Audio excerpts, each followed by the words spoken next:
సాయినాథాయ నమః. శ్రీ సాయి సచ్చరిత్రము 43, 44వ అధ్యాయములు. బాబా సమాధి చెందుట. ముందుగా సన్నాహము. ఇటుకరాయి విరుగుట. 72 గంటల సమాధి. బాపు సాహెబ్ జోగ్ సన్యాసము. అమృతతుల్యమగు బాబా పలుకులు. నేననగా ఎవరు?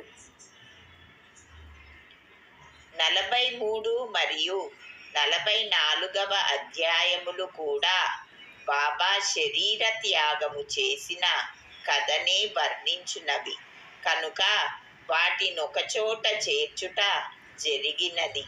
ముందుగా సన్నాహము. హిందువులలో ఎవరైనా మరణించుటకు సిద్ధముగా నున్నప్పుడు మత గ్రంథములు చదివి వినిపించుట సాధారణ ఆచారము. ఏలన ప్రపంచ విషయముల నుండి అతని మనస్సును మరలించి భగవద్ విషయములందు లీనమునర్చినచో అతడు పరమును సహజముగాను సులభముగాను పొందును. పరీక్షిత్ మహారాజు బ్రాహ్మణ ఋషిబాలునిచే శపింపబడి వారము రోజులలో చనిపోవుటకు సిద్ధముగా నున్నప్పుడు గొప్ప యోగియగు శుకుడు భాగవత పురాణమును ఆ వారములో బోధించెను. ఈ అభ్యాసము ఇప్పటికిని అలవాటులో నున్నది. చనిపోవుటకు సిద్ధముగా నున్న వారికి గీత, భాగవతము మొదలగు గ్రంథములు చదివి వినిపించెదరు. కానీ బాబా భగవంతుని అవతారమగుటచే వారికట్టిది అవసరము లేదు. కానీ బాబా ఇతరులకు ఆదర్శముగా నుండుటకు ఈ అలవాటును పాటించిరి.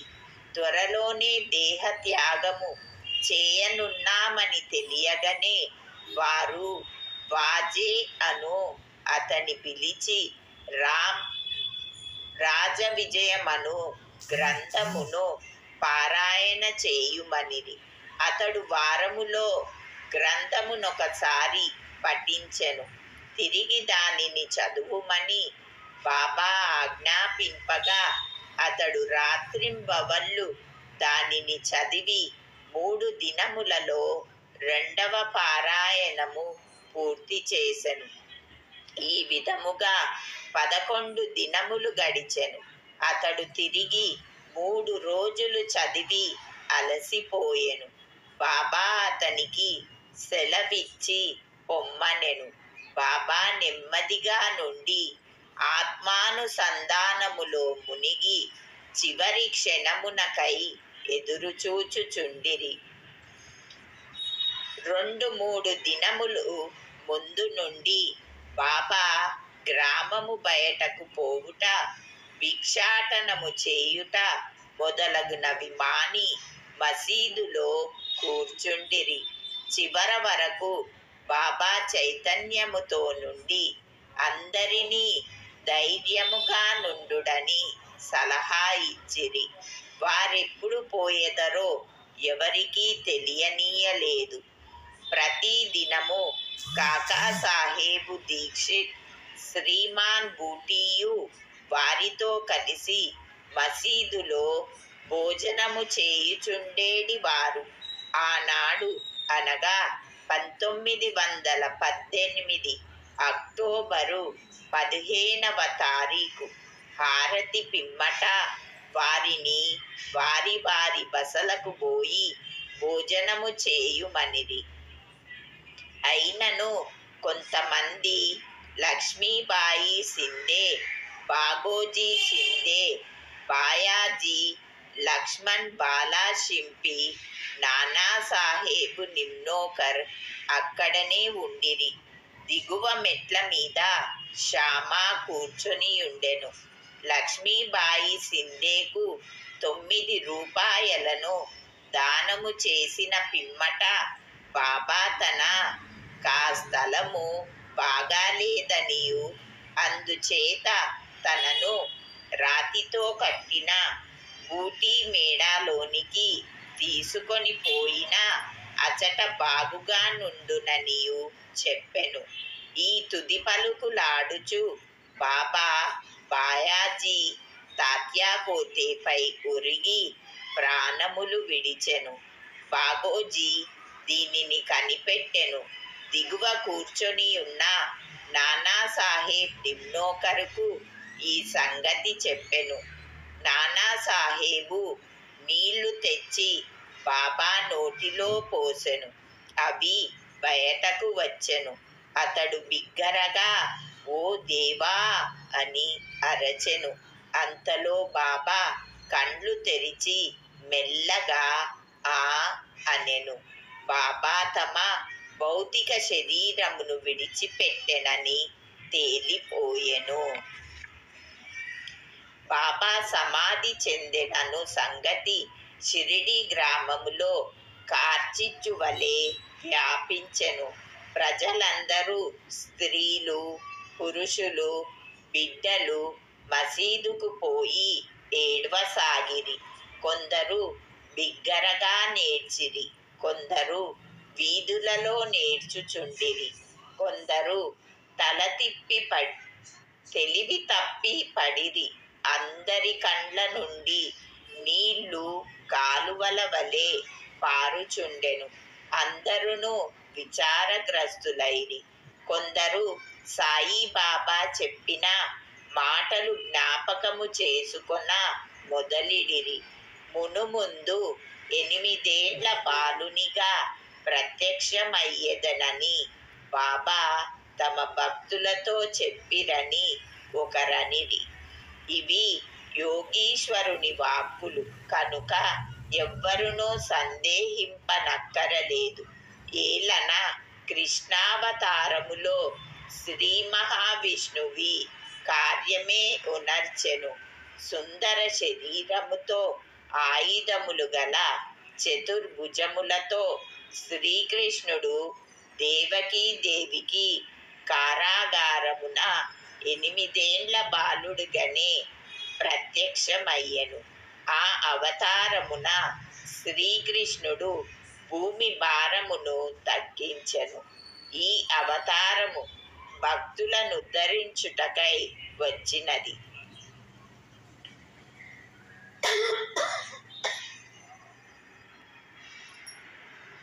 కనుక సంశయింప కారణమేమున్నది? యోగుల జాడ అగమ్య గోచరములు. సాయిబాబాకు తమ భక్తులతోడి సంబంధమే యొక్క జన్మ తోడిదే కాదు, అది గడచిన 72 జన్మల సంబంధము. ఇట్టి ప్రేమ బంధములు కలిగించిన ఆ మహారాజు ఎచటికో పర్యటనకై పోయినట్లనిపించుట వలన వారు శీఘ్రముగానే తిరిగి వత్తురను దృఢ విశ్వాసము భక్తులకు కలదు. బాబా శరీరమునెట్లు సమాధి చేయవలెనను విషయము గొప్ప సమస్య ఆయెను. కొందరు మహమ్మదీయులు బాబా శరీరమును ఆరుబయట సమాధి చేసి దానిపై గోరీ కట్టవలెననిరి. కుశాల్ చంద్, హామీర్ శక్కర్ కూడా ఈ అభిప్రాయమునే వెళ్ళబుచ్చిరి.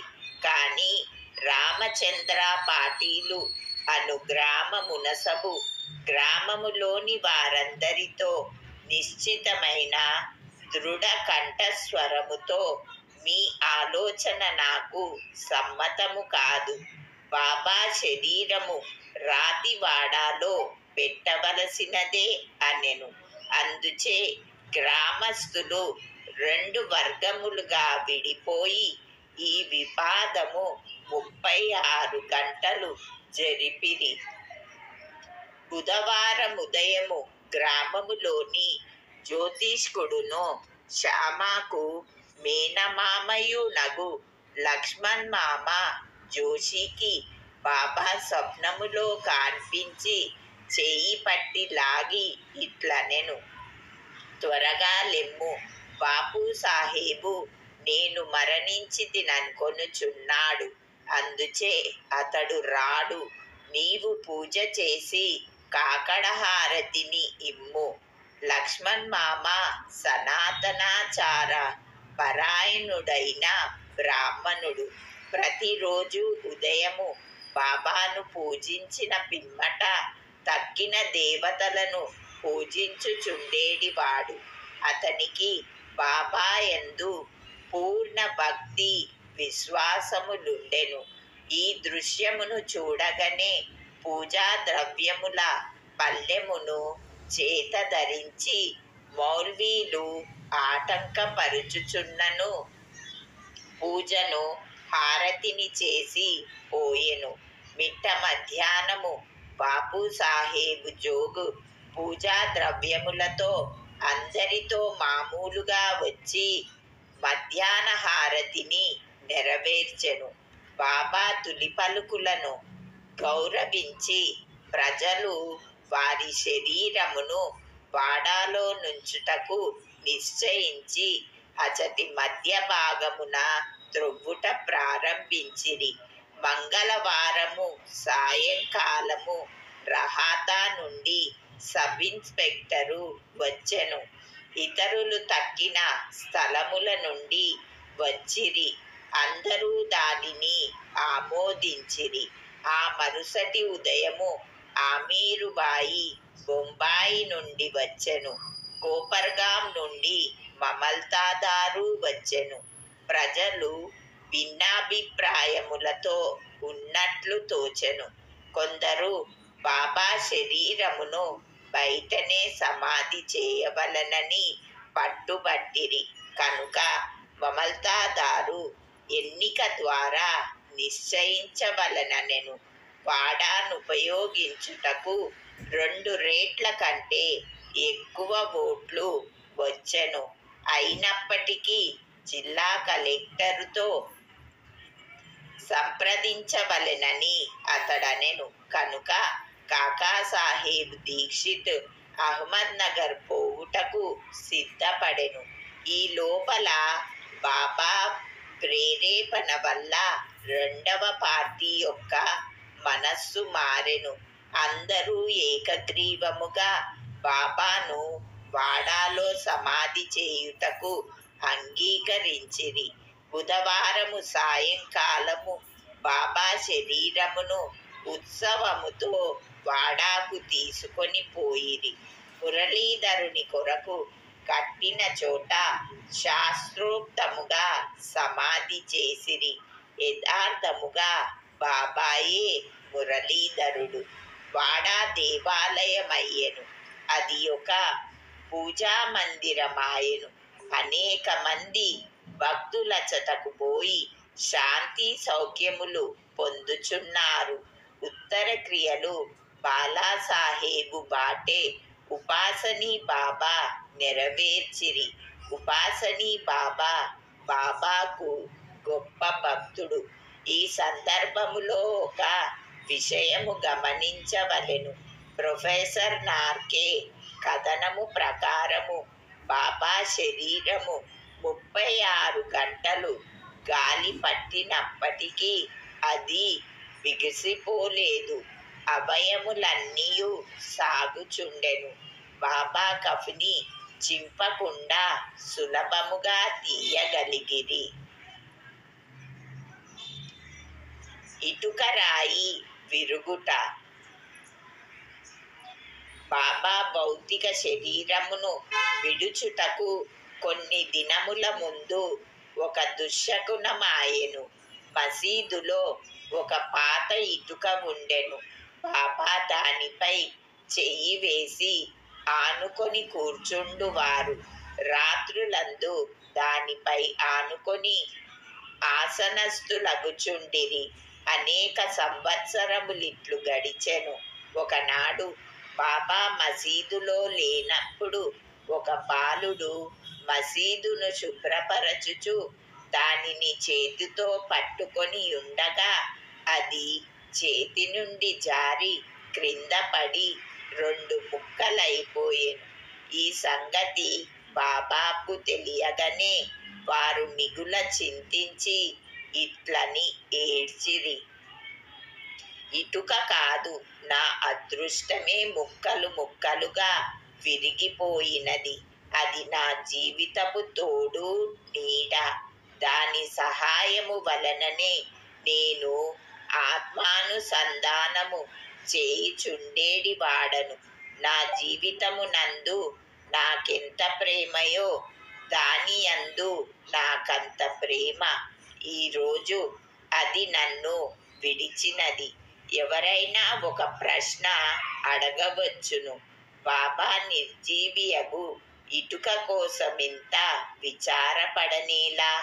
అందులకు హేమాడ్ పంతు ఇట్లు సమాధానమిచ్చెను.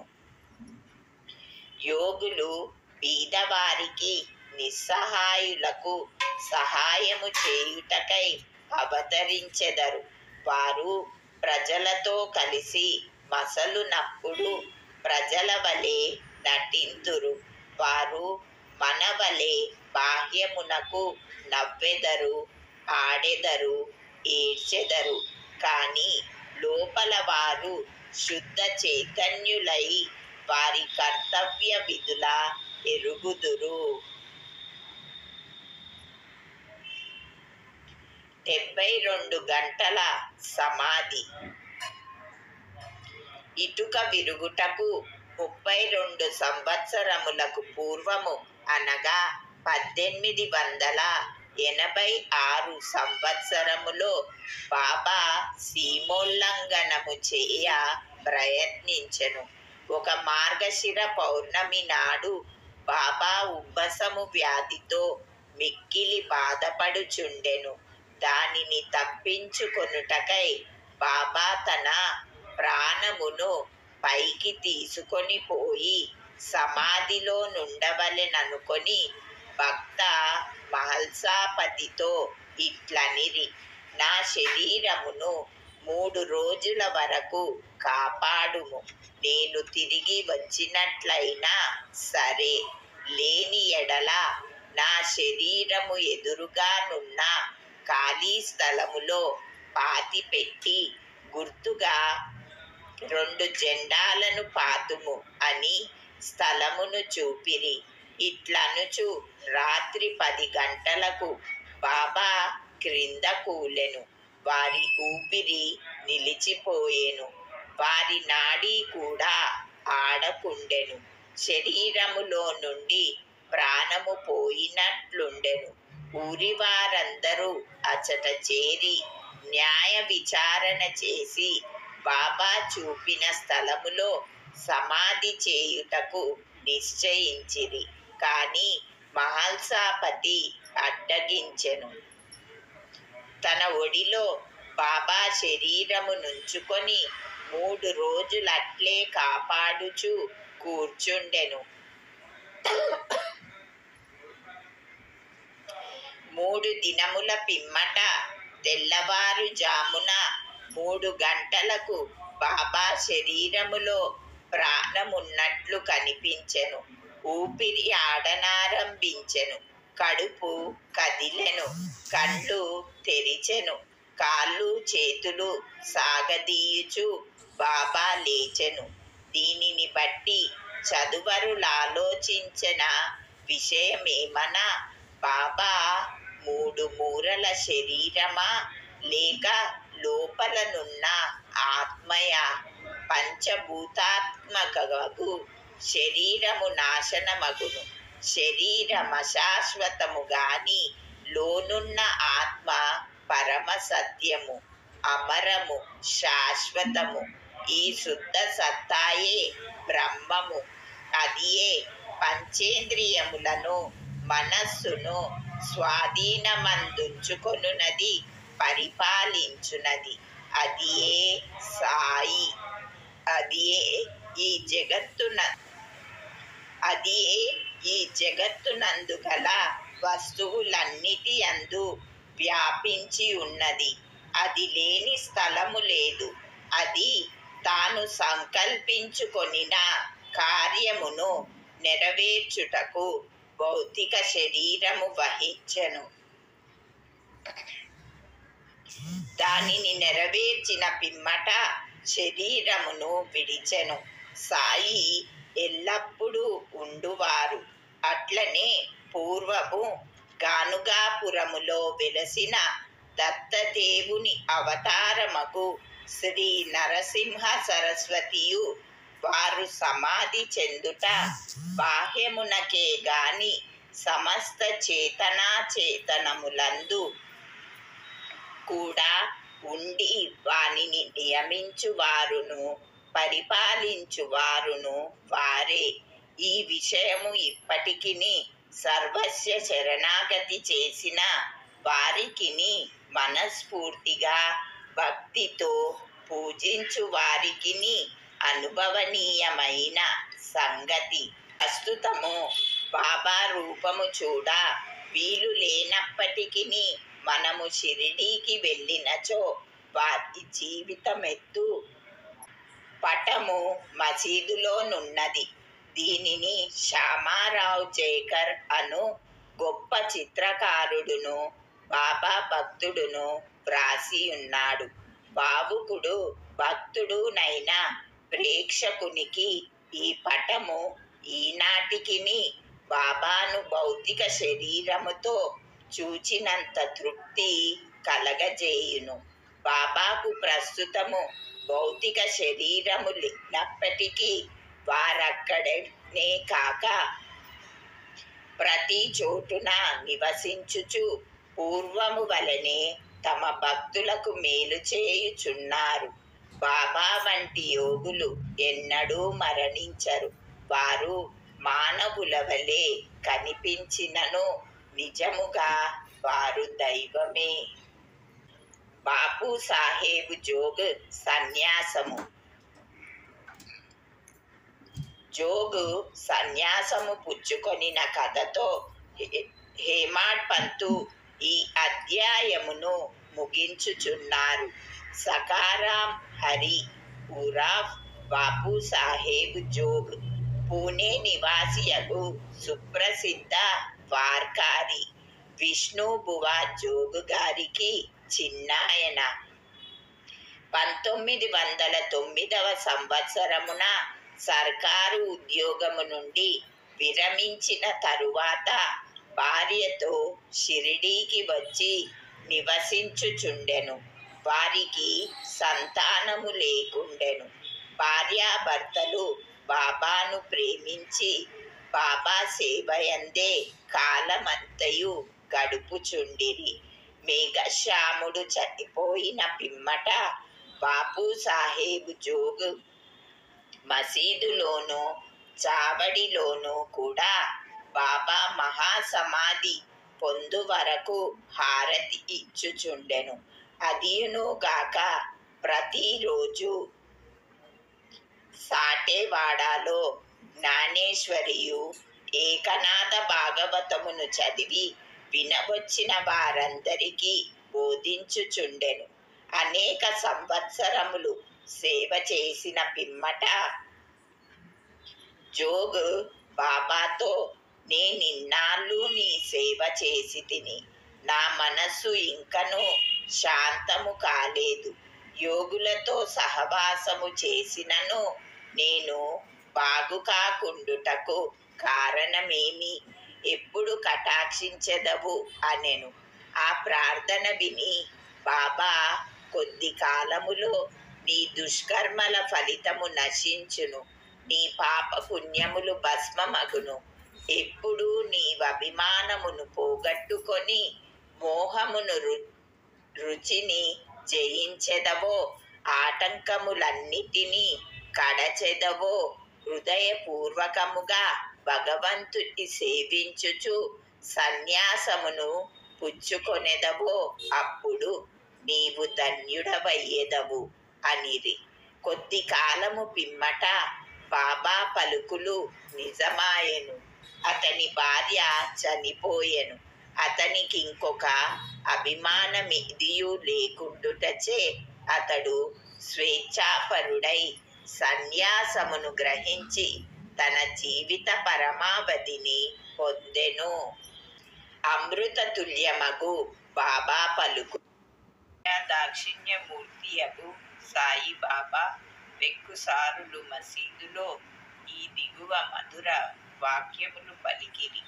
ఎవరైతే నన్ను ఎక్కువగా ప్రేమించెదరో వారు ఎల్లప్పుడూ నన్ను దర్శించెదరు. నేను లేక ఈ జగమంతయు వానికి శూన్యము. నా కథలు తప్ప మరేమీయూ చెప్పడు. సదా నన్నే ధ్యానము చేయును. నా నామమునే ఎల్లప్పుడూ జపించుచుండును.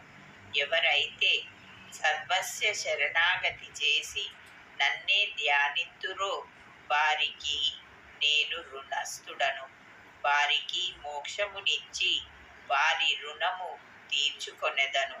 ఎవరైతే నన్నే చింతించుచు నా గూర్చియే దీక్షతో నుందురో, ఎవరైతే నాకర్పించనిదే ఏమీయూ తినరో అట్టి వారిపై నేను ఆధారపడియుందును. ఎవరైతే నా సన్నిధానమునకు వచ్చెదరో వారు నదీ సముద్రములో కలిసిపోయినట్లు నాలో కలిసిపోదురు. కనుక నీవు గర్వము అహంకారము లేశమైనా లేకుండా నీ హృదయములోనున్న నన్ను సర్వస్య శరణాగతి వేడవలెను. నేననగా ఎవరు? నేను అనగా ఎవరో సాయిబాబా ఎన్నోసార్లు బోధించిరి. వారిట్లనిరి, నన్ను వెతుకుటకు నీవు దూరము గాని మరెచ్చటికి గాని పోనక్కరలేదు. నీ నామము నీ ఆకారము విడిచినచో నీలోనే కాక అన్ని జీవులలోనూ చైతన్యము లేదా అంతరాత్మ అని ఒకటి ఉండును. అదే నేను. దీనిని నీవు గ్రహించి నీలోనే కాక అన్నిటిలోనూ నన్ను చూడుము. దీనిని నీవభ్యసించినచో సర్వవ్యాపకత్వం అనుభవించి నాలో ఐక్యము పొందెదవు. హేమాడ్ పంతు చదువరులకు ప్రేమతో నమస్కరించి వేడునదేమనగా, వారు వినయ విధేయతలతో దైవమును, యోగులను, భక్తులను ప్రేమింతురుగాక. బాబా పెక్కుసారులు ఎవరైతే ఇతరులను నిందించుదురో వారు నన్ను హింసించిన వారగుదురు. ఎవరైతే బాధ అనుభవించెదరో ఓర్చుకొందురో వారు నాకు ప్రీతి కూర్చెదరు అని చెప్పిరి కదా. బాబా సర్వ వస్తు జీవ సముదాయములో ఐక్యమై ఉన్నారు. భక్తులకు నలుప్రక్కలా నిలిచి సహాయపడెదరు. సర్వజీవులను ప్రేమించుట తప్ప వారు మరేమీయూ కోరరు. ఇట్టి శుభమైన పరిశుభ్రమైన అమృతము వారి పెదవుల నుండి స్రవించుచుండెను. హేమాడ్ పంతు ఇట్లు ముగించుచున్నారు. ఎవరు బాబా కీర్తిని ప్రేమతో పాడెదరో, ఎవరు దానిని భక్తితో వినెదరో ఉభయులను సాయిలో ఐక్యమగుదురు. 43, 44వ అధ్యాయములు సంపూర్ణము. సద్గురు శ్రీ సాయినాథార్పణమస్తు. శుభం భవతు.